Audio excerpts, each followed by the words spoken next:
കിച്ചണിലേക്ക് ഏവർക്കും സ്വാഗതം. അപ്പോൾ എല്ലാവരും സുഖമായിട്ടിരിക്കുന്നല്ലോ.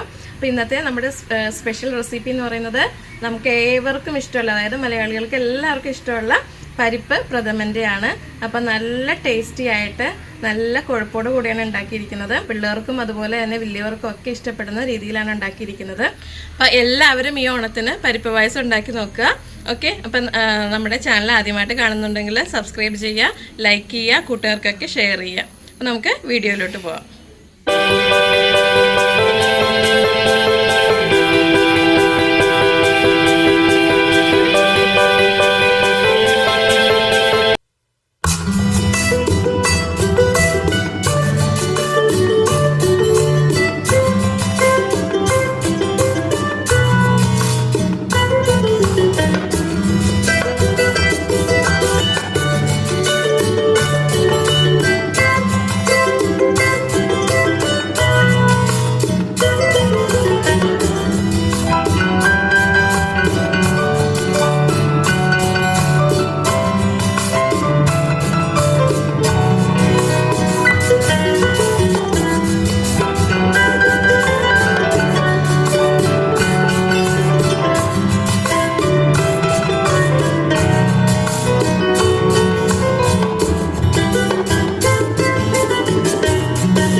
പായസത്തിന് വേണ്ടിയിട്ടുള്ള ഇൻഗ്രീഡിയൻസ് എന്തൊക്കെയാണെന്ന് നോക്കാം.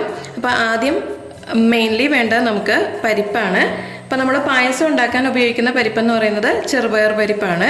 അപ്പോൾ ഇത് ഞാൻ ഒരു 20 മിനിറ്റ് സോക്ക് ചെയ്ത് വെച്ചിട്ട്, വെള്ളത്തിൽ സോക്ക് ചെയ്ത് വെച്ചിട്ട് നല്ലപോലെ കഴുകി വെള്ളം വാലാൻ വെച്ചിട്ടുണ്ടായിരുന്നു.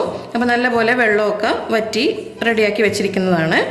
പിന്നെ നമ്മൾ ഇത് 2 കപ്പാണ് എടുത്തിരിക്കുന്നത്, അതായത് 500 ഗ്രാം ഉണ്ട്. 1/2 കിലോ പരിപ്പാണിത്.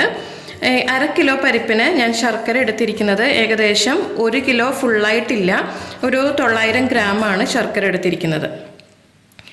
പിന്നെ നമുക്ക് വേണ്ടത് തേങ്ങാപ്പാലാണ്. അപ്പോൾ തേങ്ങാപ്പാൽ 1 പാലും 2 പാലും എടുത്തിട്ടുണ്ട്. അപ്പോൾ 1 പാൽ എടുത്തിരിക്കുന്നത് 2 കപ്പ് 1 പാലും, പിന്നെ 2 പാലെന്ന് പറയുന്നത് 4 കപ്പോളം എടുത്തിട്ടുണ്ട്. പിന്നെ നെയ്യ് ഒരു 5 ടേബിൾ സ്പൂൺ നെയ്യ് വേണ്ടി വരും.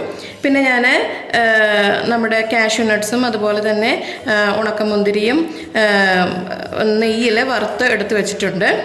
പിന്നെ നമ്മൾ തേങ്ങാക്കൊത്ത്, അപ്പോൾ നമ്മുടെ പായസത്തിൽ തേങ്ങാക്കൊത്ത് ഇടുന്നത് ഭയങ്കര ടേസ്റ്റ് കിട്ടും. അപ്പം തേങ്ങാക്കൊത്ത് ഞാൻ 1/2 കപ്പോളം എടുത്തിട്ടുണ്ട്. പിന്നെ ഞാൻ എടുത്തിരിക്കുന്നത് ചൗവരിയാണ്.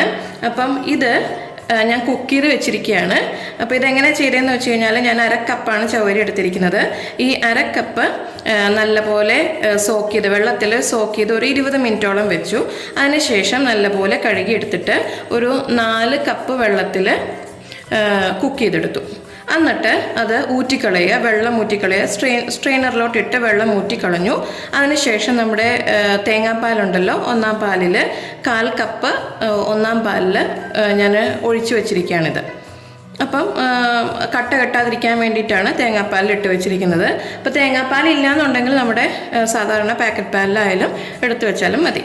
പിന്നെ നമുക്ക് പൊടികൾ വേണ്ടത് 3 പൊടികളാണ് നമുക്ക് ആവശ്യമായിട്ടുള്ളത്. ഒന്ന് ചുക്കുപൊടി, പിന്നെ ജീരകപ്പൊടി, പിന്നെ വേണ്ടത് ഏലക്ക പൊടിച്ചത്. അപ്പോൾ ഞാനിവിടെ ഒരു 10 ഏലക്കായ് കുറച്ച് പഞ്ചസാരയും കൂടി എടുത്ത് പൊടിച്ച് വെച്ചിരിക്കുന്നതാണ്. ഓൾറെഡി ഞാനിത് നേരത്തെ പൊടിച്ച് വെച്ചിരിക്കുന്നതായിരുന്നു. അപ്പം ഏലക്കാപ്പൊടി തനിച്ചുള്ളവർ 1 ടീസ്പൂണോളം ഏലക്കാപ്പൊടി ഇടുക. പിന്നെ നമുക്ക് ജീരകപ്പൊടി 1 ടീസ്പൂണ്, പിന്നെ നമുക്ക് വേണ്ടത് ചുക്കുപൊടി 2 ടീസ്പൂണ്. അപ്പോൾ ഇത് നമ്മൾ ഇട്ട് നോക്കുക ആവശ്യാനുസരണം. ഞാനിത് ഇട്ടപ്പോൾ ഇത്രയുമാണ് എനിക്ക് വേണ്ടി വന്നത്. അപ്പം അവരവരുടെ ടേസ്റ്റിനനുസരിച്ച് പൊടി കൂട്ടുകയോ കുറയ്ക്കുകയോ ഒക്കെ ചെയ്യാം. പിന്നെ വെള്ളം ഞാൻ എടുത്ത് വെച്ചിട്ടുണ്ട്. അപ്പോൾ വെള്ളം സ്പെഷ്യലി ഞാൻ പറയാൻ കാര്യം, നമ്മൾ 2 കപ്പ് പരിപ്പാണ് എടുത്തിരിക്കുന്നത്. അപ്പോൾ ഈ പരിപ്പ് വേവിക്കാനായിട്ട് അതിൻ്റെ 3 ഇരട്ടി, അതായത് 6 കപ്പ് വെള്ളത്തിലാണ് പരിപ്പ് വേവിച്ചെടുക്കുന്നത്. ഓക്കെ, അപ്പോൾ ഇത്രയും ഇൻഗ്രീഡിയൻസ് ആണ് നമുക്ക് പരിപ്പ് പായസം ഉണ്ടാക്കാൻ വേണ്ടത്. ഇനി നമുക്ക് ചെയ്യേണ്ടത് ആദ്യം നമ്മുടെ പരിപ്പ് ഒന്ന് വറുത്തെടുക്കണം. അതായത് ഒരു നമ്മൾ വായിലിട്ടാൽ ഒന്ന് ക്രിസ്പി ആയിട്ടിരിക്കണം, ആ വിധത്തിൽ നമുക്കൊന്ന് ഇത് വറുത്തെടുക്കാം.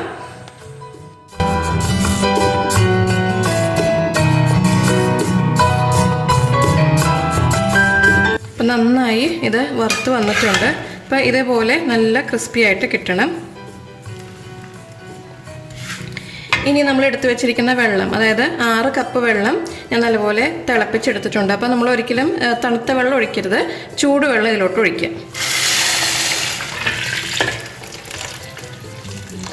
ഇനി ഇത് നമുക്ക് അടച്ചു വെച്ച് വേവിച്ചെടുക്കാം. അപ്പോൾ പരിപ്പ് വേവിച്ചെടുക്കുക. അപ്പം ഇടയ്ക്കൊന്ന് അടുക്കി പിടിക്കാത്ത വണ്ണം ഇടയ്ക്കിടയ്ക്കൊന്ന് ഇളക്കി കൊടുക്കുക. ഓക്കെ, അപ്പം നമുക്ക് ഇത് വെന്തൊന്ന് നോക്കാം. അപ്പോൾ നമ്മുടെ പരിപ്പ് നന്നായിട്ട് വെന്ത് ഉടഞ്ഞ് വന്നിട്ടുണ്ട്, വെള്ളമെല്ലാം പറ്റിയിട്ടുണ്ട്. ഈ സമയത്ത് നമുക്ക് തയ്യാറാക്കി വെച്ചിരിക്കുന്ന ശർക്കരപ്പാനി ഇതിലോട്ടിടാം. ഓക്കെ, ഇനി ശർക്കരപ്പാനി എങ്ങനെ ഉണ്ടാക്കുന്നതെന്ന് വെച്ചാൽ നമ്മളെടുത്ത് വെച്ചിരിക്കുന്ന ശർക്കര അല്പം വെള്ളവും കൂടി ചേർത്ത് തിളപ്പിക്കുക. അപ്പോൾ ഫുള്ളായിട്ട് അത് അലിഞ്ഞു കഴിയുമ്പോഴത്തേനും അരിച്ചെടുക്കുക. അതാണ് ഇങ്ങോട്ട് ഒഴിച്ചിരിക്കുന്നത്. നന്നായി കുറുകി വരുന്നവരൊക്കെ നമുക്കിത് കുക്ക് ചെയ്തെടുക്കാം.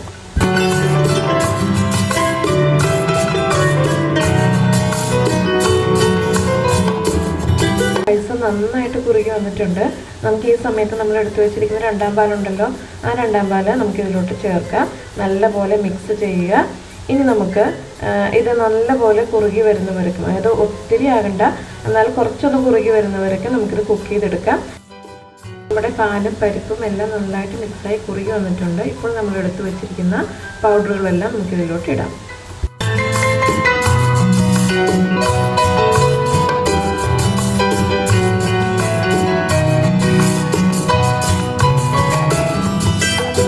നന്നായിട്ട് മിക്സ് ചെയ്യുക.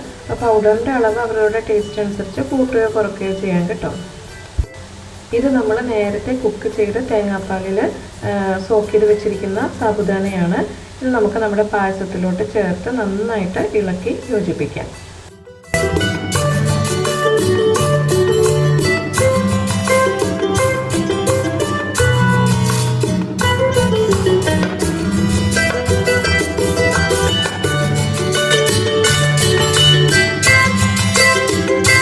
അവസാനമായിട്ട് നമുക്ക് ഇതിലോട്ട് ചേർക്കാനുള്ളത് 1ാം പാലാണ്. അപ്പം നമ്മൾ എടുത്തു വെച്ചിരിക്കുന്ന 1ാം പാല് ഇതിലോട്ട് ചേർത്ത് നന്നായിട്ട് മിക്സ് ചെയ്യാം.